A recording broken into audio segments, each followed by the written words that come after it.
Hey everyone, welcome back to another video, and this one's going to be about another rubber sculpture I've made. This one again is going to be using rubber putty, the proto putty. And originally this was going to be about two sculptures.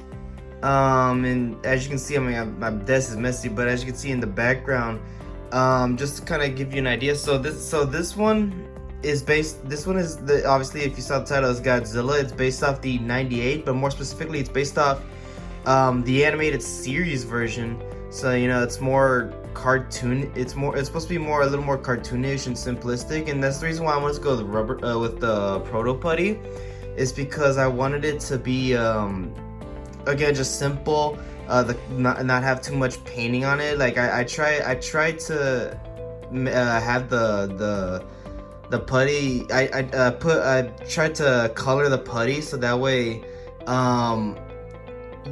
instead of painting it, it was just I could just have it already be colored, because as you've seen in some of my videos, that the paint doesn't hold to the I guess when the rubber or whatever, when it's cured.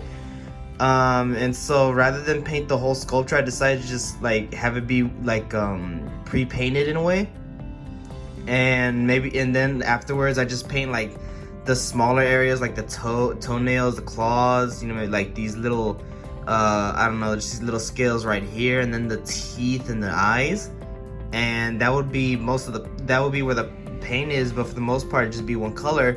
And then originally, so I had actually bought this two-part polyurethane resin, Zencast PX90, and it's like it says right here, it's supposed to be a hard, flexible.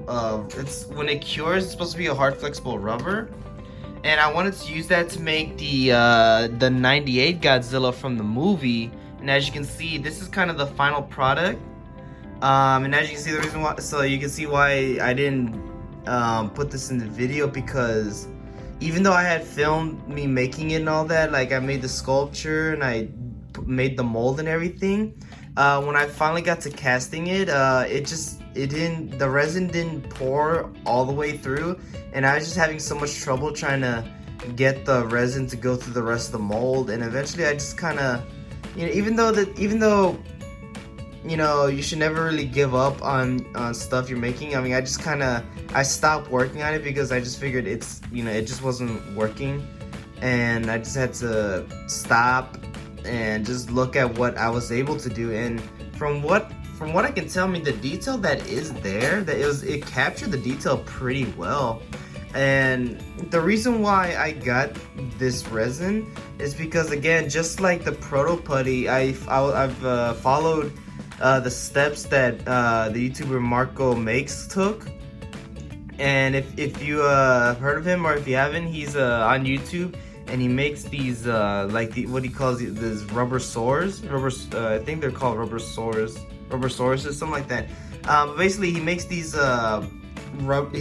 rubber type material dinosaurs based off the Jurassic Park dinosaurs, and obviously they're heavily inspired by Kenner's. The Kenner line, where they had the real feel. And I saw him use this resin, and it looked really good. He said that the rubber was thick enough to be able to hold paint, or hard enough to hold paint. And I just figured that I'd give that a shot. I got it from the website Easy Composites, I believe it's called. And because of shipping, it came out to be a little more expensive than I was anticipating. But as you can see, like I said, like it worked decently. I just think that I just didn't make a proper mold. I mean, I'm still very new to mold making, and I just don't think I made a proper mold for resin. But like I said, I mean, it did capture the detail pretty good. I just wish that it came out a little better. And I think also just like a dragon I tried making a while ago with proto putty, I think I just got a little too ambitious. I probably should have started out much simpler, or at least much smaller. So I mean, maybe like with a more human figure or something. So yeah, I mean, again, didn't turn out I wish it came out a little better, and I was pretty disappointed when I saw that it just didn't work. But as you can see, I mean, I don't know if I'm gonna put in the video, but I'll just show it right here, like just the steps. I mean, here you can see the sculpture, and again, it broke apart, but to be fair, it did at least most of it still came together. I have a piece of it scattered over there. At least most of it stayed together, unlike with the milliput. The milliput is just, when it cures, it's rock solid. It hardens, it's a rock solid, and it makes it really hard to take off the sculpture. Whereas for this, I actually used a silicone mold, and as you can see, here's my mold right here. And I used silicone, and because of its flexible nature, I was able to just kind of like take off most of it. And I mean, I think the mold came out pretty good. There's a spout, which, as you can see, very tiny hole. I think what I should have done, I should have put more silicone on the mold to make a more, I guess, cube-like figure. And then not only that, I probably should have just, I don't know, I probably should have just put more, I don't know what they're called, like spouts or something, more well spouts, just more places for the resin to enter. There's like a lot of excess. So yeah, it was just, this is a learning process, and I think I probably should just done this with something more simple. But yeah, so I mean, I don't know, it's like, it's disappointing, yet again, I'm just look at the bright side. What is there, it does look decent, and I haven't even gotten to paint it yet, so I don't know if it's, I haven't gotten to really try out to see if this can hold paint better. But the thing is that it's really rock solid. Like, this thing is actually a lot tougher than I was expecting. Looking at Marcos Makes Videos, it looks a lot more flexible, and whereas this feels a lot more like hard and it's just solid.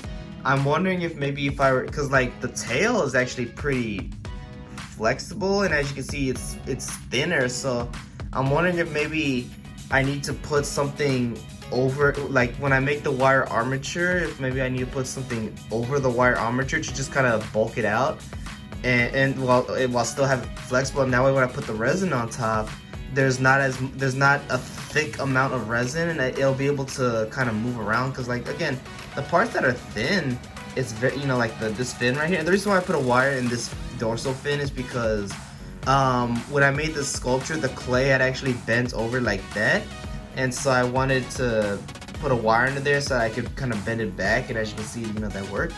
But yeah, I mean, the thin parts are very, very flexible. Of course, I can't move it too much, otherwise it breaks. So I don't know. But again, this is all just learning experience. And at least this one came out okay. Again, as you can see, it's just the paint detail I had there. I used orange, I used the yellow ochre for the nails as a base, and I washed it over with I'm not sure what it's called, like burnt umber, I believe. I just used a wash, and then I painted some brown on these the crocodile scales, whatever you call them, like the osteoderms or whatever. And then the teeth I just painted white. But yeah, so this intro is going long enough. This video is definitely going to be a lot shorter than I was expecting, because it was supposed to be for 2 sculptures. Now it's only 1. But yeah, I hope y'all enjoy, and see you on the next video. Have a great day. Bye. Something I want to insert before before we go into the making process of the video is I just wanted to show how kind of flexible it is, and like as you can see the mouth here. Now originally I wanted to put a bendy wire into the head and the mouth so that the both can move freely. However, I didn't. When I was putting in the top, it only reached to the base of the neck, and it wasn't enough to really make it move. So I just abandoned the bottom jaw portion. But as you can see, like, it's very flexible. I mean, I get if I like it, the jaw's a little bigger, and he has a big lower bite. But if I want to even it out, I just push the jaw up, and then I push the mouth. And I mean, as you can see, it is like the cartoon where the teeth kind of fold over the mouth. So I mean, I think I like how that came out. But as you can see, everything's all flexible. The hands can move. I got a bendy wire under those. Originally, I wanted the fingers to move, but again, the wires just didn't come out long enough. and some of them kind of poked out of the mold, but the legs can move. And what's the best part of this is the tail, which I can get that to move pretty good. As you can see, I can get like some really good curvature with that. So I mean, yeah, this came out pretty good. So yeah, let's go ahead and get to the video.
Done an ending outro in a while, but I just forgot to say this. Just real quick, if you want to see pictures of my sculptures, I have an art Instagram page, Giovanni Arts and Collectibles. I post all my stuff there, from like my sculptures, my art, to my hobbies, like my collections and all that stuff.